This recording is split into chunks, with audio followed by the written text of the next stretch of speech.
वही कहूँगी।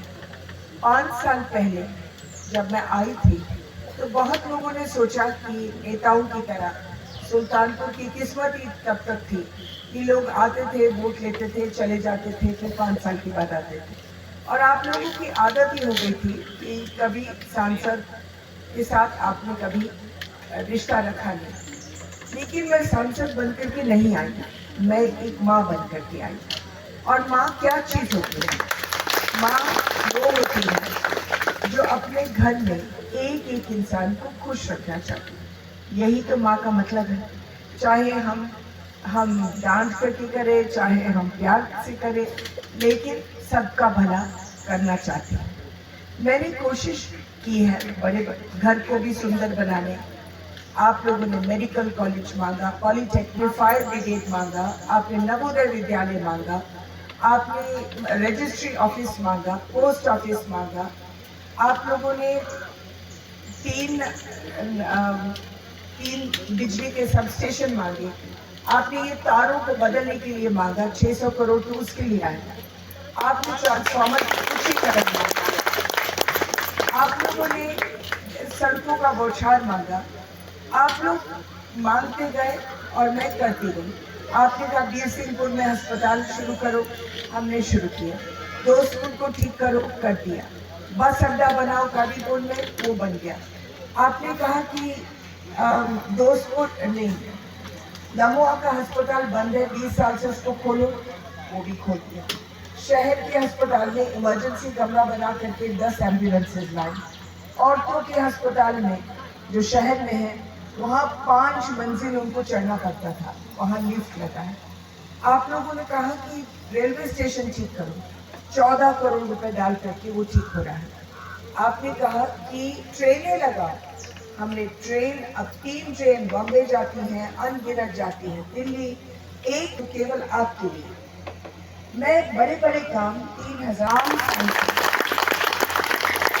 जब आम सांसद केवल 100 करोड़ से ज्यादा उठता नहीं। लेकिन इससे बढ़कर के जो मुझे गर्व है वो ये है कि मैं एक एक की बात सुनती हूँ और उनकी जब मुसीबत होते हैं उनको मदद करती हूँ। परसों के दिन एक विधवा आई, छुट्टी का दिन था, बैंक बंद, सब कुछ बंद, लेकिन उसने कहा कि मेरे 10 साल से पेंशन नहीं मिला और मैं बहुत ही लाचार हो गई।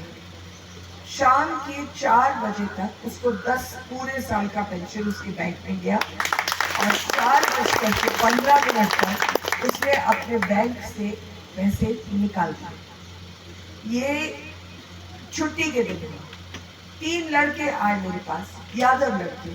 उन्होंने कहा हम मोटरसाइकिल से जा रहे थे और पुलिस वाले ने ऐसे डंडा किया, हम तीनों गिर गए, मेरा हाथ टूट गया।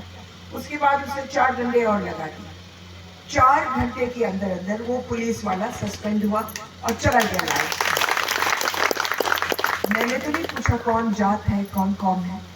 मुझे आपके जयसिंहपुर से एक आदमी ने फोन किया और कहा कि सांसद जी मैं जेल में हूँ, रायगढ़ में, महाराष्ट्र में, मैं मछुआरा हूँ, निषाद में, और 3 साल की सजा होने वाली है।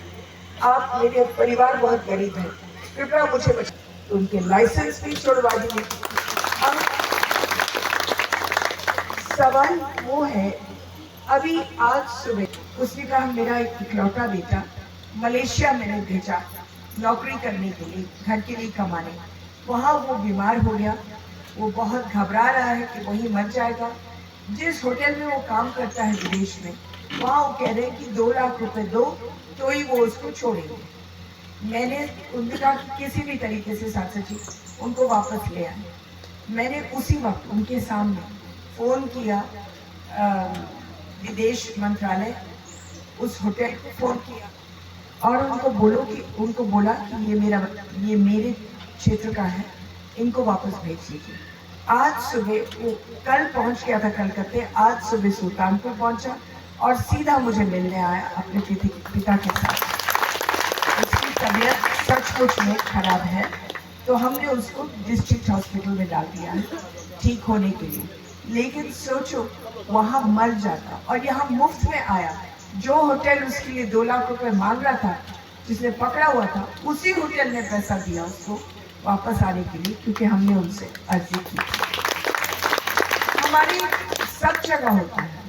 एक दफा हमारे प्रतिद्वंदी, मैं सब के लिए करती हूँ, हमारे प्रतिद्वंदी क्या नाम है उनका, अबरार अहमद साहब थे ना, विधायक इसौली के, उन्होंने मुझे फोन किया और उन्होंने कहा कि जी मैं आपके प्रतिद्वंदी तो जरूर हूँ, लेकिन हमारे घर में शादी है हमारी भतीजी की, और वो 3 दिन में है, लेकिन उसका भाई फंसा हुआ है कतार में, विदेश में।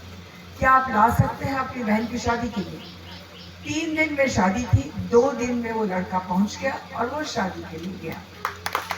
और सबके लिए होता है, आप आएंगे विधवा पेंशन के लिए, आप आओगे कि आपके घर की कोई अतिक्रमण कर रहा है, कोई आता है कि वो लिंटल बनाना, उनके पटीदार उनको लिंटल बनाने नहीं दे रहे हैं, कोई आता है कि मेरे पति को कैंसर है, कोई आकर के कहता है कि मुझे लखनऊ में भर्ती करो